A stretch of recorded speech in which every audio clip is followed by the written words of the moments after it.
Sirena fever sa social media, trending dahil sa Mermaid app. At hindi ito nakapagtataka dahil sa puso ng bawat Pinoy. Buhay na buhay pa rin ang magic at misteryo ng mga kwento ng sirena. Kaya ngayon, languyin natin ang sinasabing tambayan daw ng mga sirena sa Masbate. Alam niyo ba na bago pa naging digital, trending na naun pa man ang mga sirena sa puso ng mga Pinoy? Marami kasi mga alamat na umusbong sa iba't ibang parte ng bansa. Isa na dyan ang sikat na kwentong bayan tungkol sa tambayan daw ng mga sirena sa Masbate, na pinuntahan mismo ng vlogger na si JM nga. Ipapakita ko sa inyo ngayon itong Mermaid Slayer na tinatawag nila.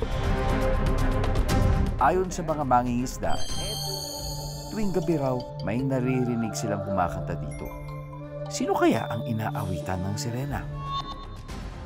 Makikita ang Mermaid Slayer sa munisipyo ng San Pascual sa probinsya ng Masbate. So kapag high tide guys, yung tubig ay hanggang dyan.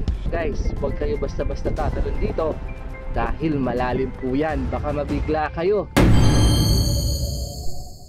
Ang ating kwentong sirena, aabot sa Atimonan, Quezon. Abangan! Sa baybayin ng Atimonan, Quezon, hindi lang daw alon ang bubulong, kundi pati na rin ang matandang kwentong bayan tungkol sa isang sirena.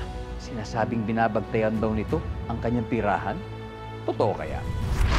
Epic at romantic naman ang kwento ng isang sirena na nasa ibabaw ng isang bato sa Atimonan, Quezon. Dinayo ito ng vlogger na si Jonathan Narvaja ang estatwa ng misteryosong sirena na nakaupo sa ibabaw ng bato ay makikita mula sa coastal highway ng Atimonan. At nilapitan pa niya ang mahiwagang dalaga sa bato. Sira na yung parting buntot nitong sirena. Sayang lang, so sana maayos. Although, simpleng sirena lang to na nandito ngayon sa may gitna ng isang malaking bato, nakakadagdag siya ng atraksyon sa mga dumadaan na mga motorista. Meron po ba kayong alam na istorya tungkol po dito sa sirenang nasa ibabaw ng batong ito? Ang sabi mo rin ba? Meron daw din nagpapakita dito.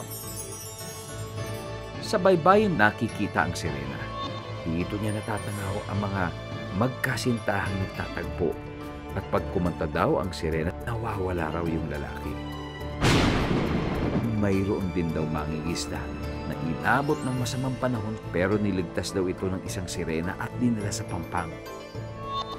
Dahil sa mga kwentong bayan, ginawan siya ng estatwa bilang simbolo ng pag-asa para sa mga mangingisdang matapang na nagbubuwis ng kanilang buhay sa karagatan. Amazing!